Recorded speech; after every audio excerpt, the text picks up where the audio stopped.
अकोला जिल्ह्यातील बाळापूर येथून मोठी बातमी येत आहे। भुसावळ ते वाशिम जाणाऱ्या एका खासगी बसचा अपघात झाला। यात्रा करून भुसावळ येथे उतरलेल्या वाशिम येथील भाविकांची ही खासगी बस होती। वाशिमच्या परतीच्या प्रवासासाठी ही बस निघाली होती।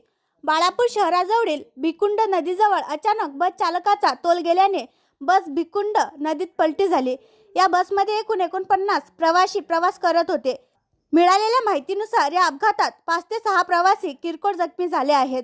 बाळापूर पोलीस आणि स्थानिक नागरिकांच्या मदतीने बचाव कार्य सुरू असून प्रवाशांना सुखरूप बाहेर काढण्याचे कार्य सुरू आहे।